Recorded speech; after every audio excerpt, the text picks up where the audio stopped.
Hello student, कैसे हो आप लोग। उम्मीद करता हूँ आप सभी सही होंगे। मैं नवीन कुमार आर्य आप सभी के लिए CBSE class 10 science chapter 2 acid base and salt का नोट्स लेके आया हूँ।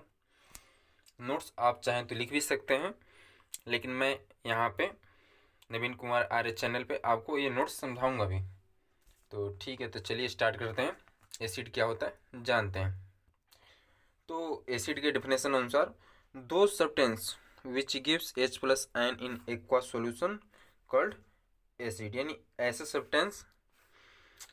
सब्सटेंस जो एक्वा सॉल्यूशन में क्या देते हो, H प्लस आयन देते हो, उन्हें क्या बोलेंगे हम, उनको हम एसिड बोलते हैं। फिर से समझिए, ऐसे सब्सटेंस जो क्या करते हो, एक्वा सॉल्यूशन में H प्लस आयन देते हैं। ठीक है, तो वो सभी सब्सटेंस क्या कहलाते हैं, एसिड कहलाते हैं। एसिड यूजुअली लिक्विड होते हैं, यानी जब हम एसिड का यूज करते हैं तो लिक्विड फॉर्म में होते हैं। एग्जाम्पल में देखते हैं हम H2SO4, ये आपका सल्फ्यूरिक एसिड हो गया, नाइट्रिक एसिड HNO3 और हाइड्रोक्लोरिक एसिड HCl। ठीक है, तो ऐसे बहुत सारे आपके एग्जाम्पल हो सकते हैं एसिड के। अब चलते हैं कि इनकी प्रॉपर्टी जानते हैं, एसिड की प्रॉपर्टीज क्या होती है।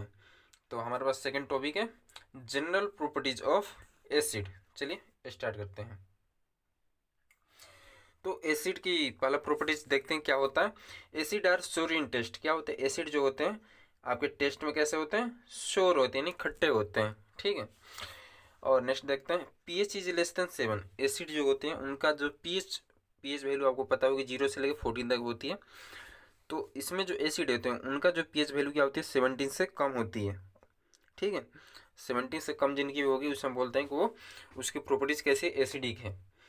ठीक है, तो अगला टॉपिक देखते हैं। इसमें क्या होगा आपका एसिड पीएच लेवल में, पीएच जो पीएच पैमाना होता है इसमें क्या होता है, 7 से कम होते हैं, लेस देन 7 होते हैं। थर्ड नंबर जो टॉपिक है turn blue litmus into red. तो ये क्या करते हैं, एसिड जो होते हैं ब्लू लिटमस को क्या कर देंगे, रेड कर देते हैं। ठीक है, तो ये सब जानने से पहले मैं एक चीज़ बता देना चाहता हूँ कि जो लिटमस पेपर होता है वो आपका दो तरह का होता है। पहला रेड होता है और दूसरा जो लिटमस पेपर होता है वो ब्लू कलर का होता है।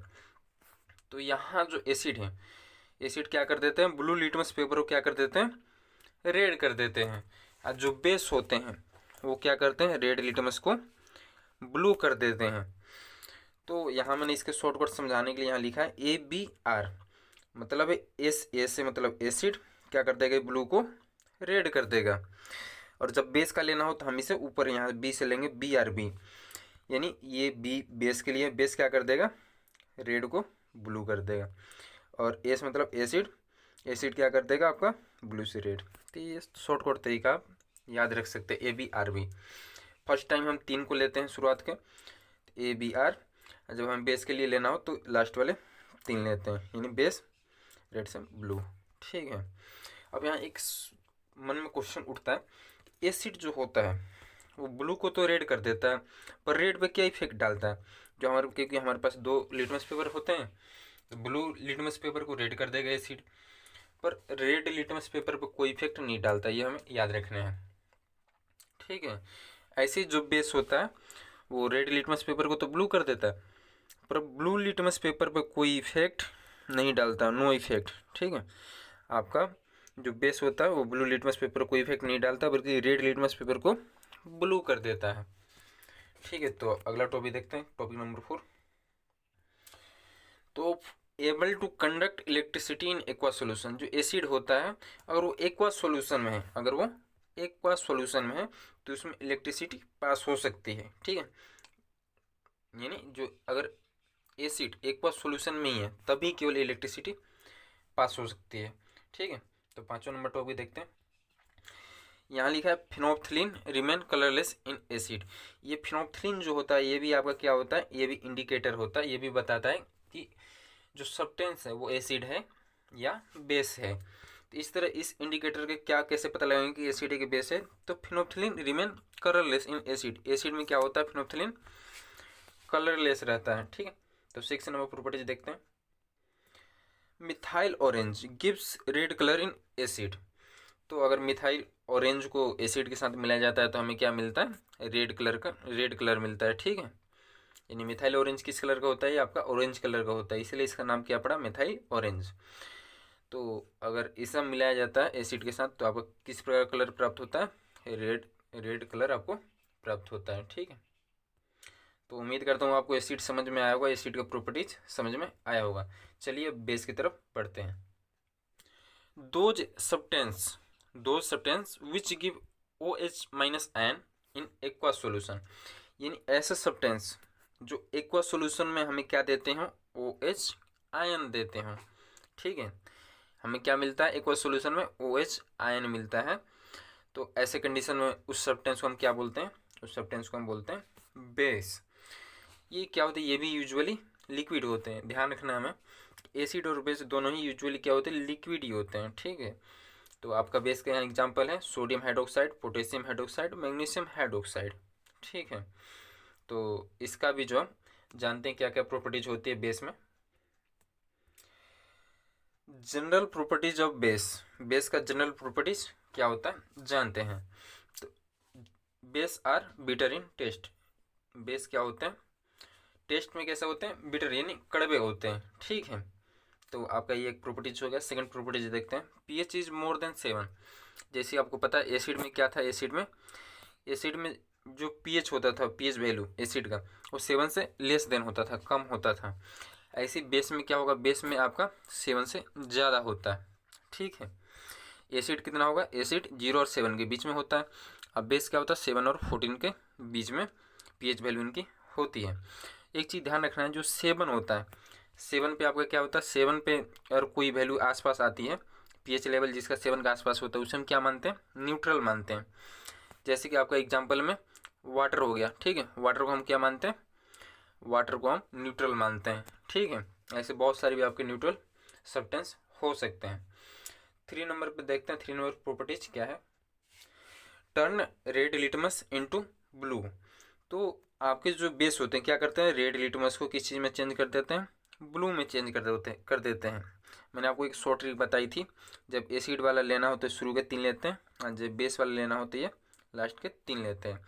तो लास्ट के 3 वाले में बी बेस को शो करता है, बेस क्या कर देते हैं, रेड लिटमस को ब्लू में चेंज कर देते हैं।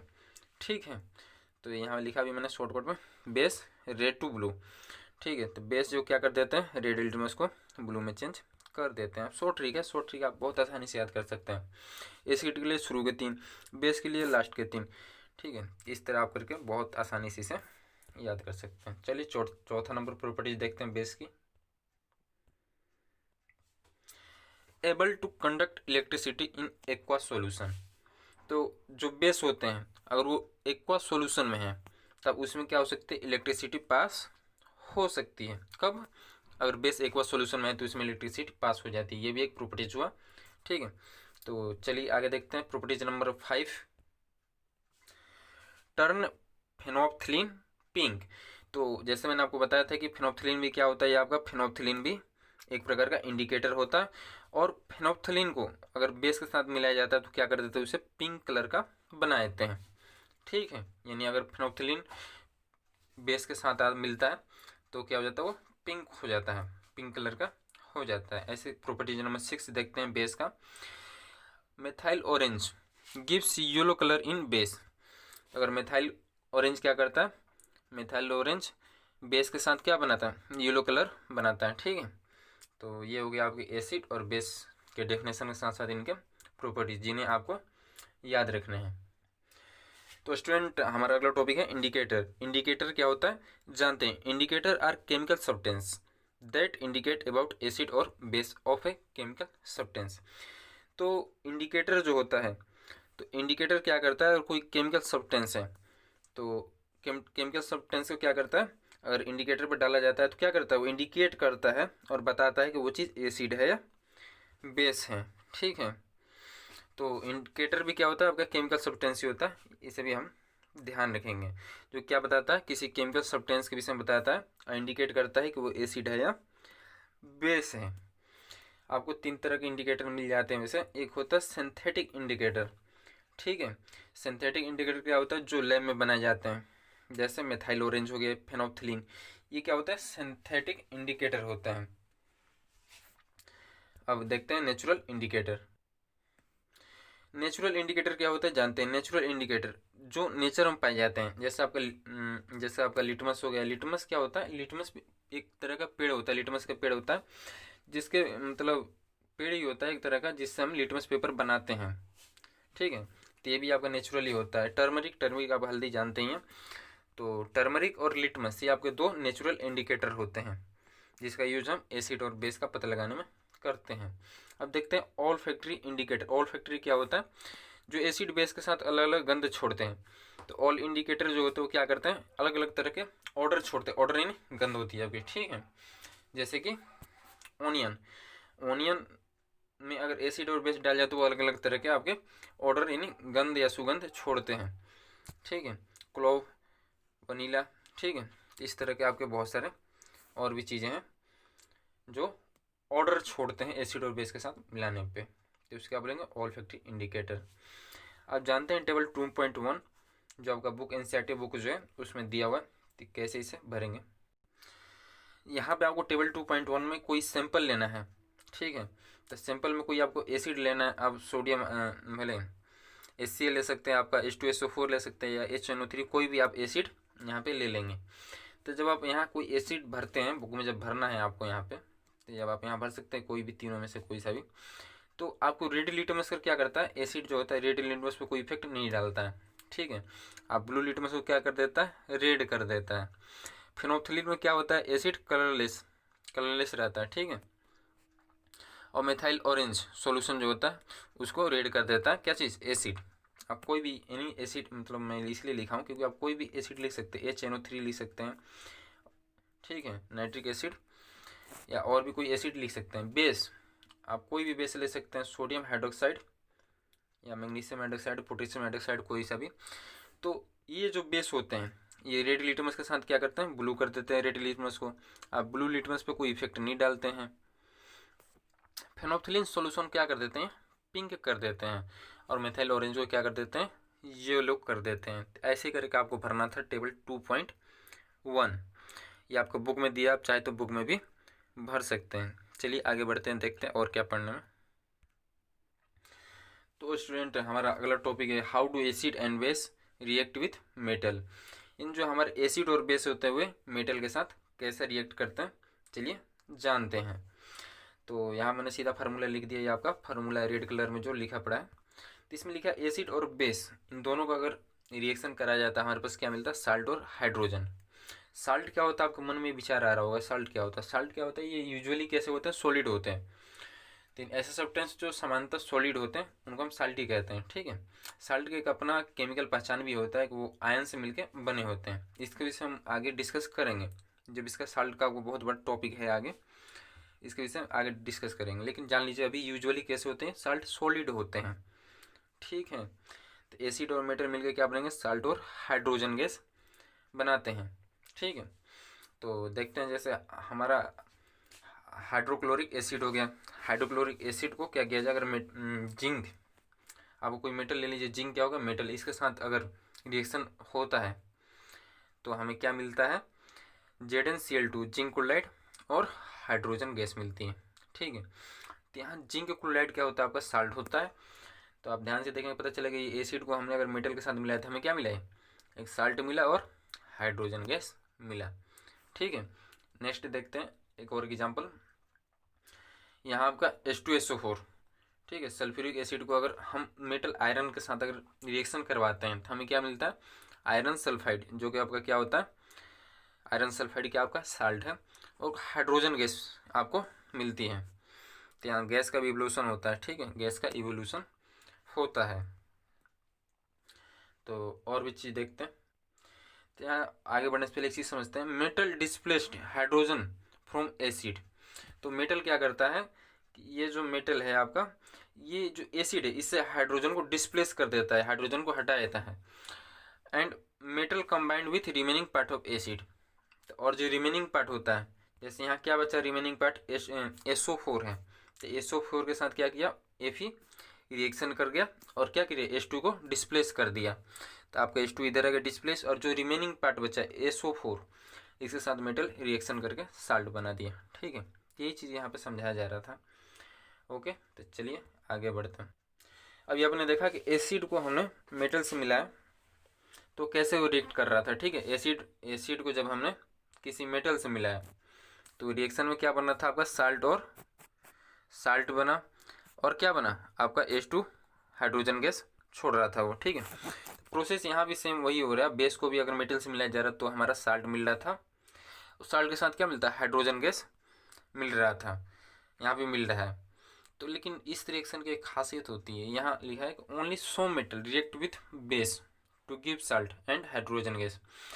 कुछ ही मेटल होते हैं जो बेस के साथ रिएक्ट करते हैं, वैसे सभी मेटल बेस के साथ रिएक्ट नहीं करते हैं। ठीक है, तो कुछ मेटल कौन कौन से हैं, आपके जिंक हो गया, लेड हो गया, कॉपर हो गया, टिन हो गया, एल्युमिनियम हो गया, बेरियम हो गया, यही कुछ मेटल हैं जो बेस के साथ रिएक्ट करते हैं, और कोई मेटल बेस के साथ रिएक्ट नहीं करता है। तो इन्हें हमें ध्यान रखना होगा कि जब भी ये मेटल, कुछ खास मेटल बेस के साथ रिएक्ट करेंगे तो क्या बनाएंगे, साल्ट बनाएंगे और हाइड्रोजन गैस बनाएंगे। इनके अलावा और कोई मेटल बेस के साथ रिएक्ट नहीं करता है। एग्जाम्पल देखते हैं यहाँ पे NOOH सोडियम हाइड्रोक्साइड और जिंक, इन दोनों का जब रिएक्शन कराया गया, ये आपका क्या है, ये आपका बेस है सोडियम हाइड्रोक्साइड, और ये क्या है आपका मेटल हो गया। ठीक है, तो सोडियम हाइड्रोक्साइड और मेटल का जब रिएक्शन हुआ तो रिएक्शन के बाद हमारे पास क्या मिला, ये आपका सोडियम जिंकेट मिला। ठीक है, सोडियम जिंकेट Na2ZnO2, और हमें क्या मिला, हाइड्रोजन गैस। तो यहाँ भी सोडियम जिंकेट जो है ये क्या है आपका, सोडियम जिंकेट एक तरह का साल्ट है, और आपको क्या मिला, हाइड्रोजन गैस। ठीक है, तो इसे हमें ध्यान रखना है। और इसमें बेस के साथ कुछ खास मेटल होते हैं, कुछ खास मेटल जिनका मैंने ऊपर लिस्ट दिखाया था आपको, तो उन्हें ध्यान रखना है केवल वही मेटल रिएक्ट करेंगे बेस के साथ।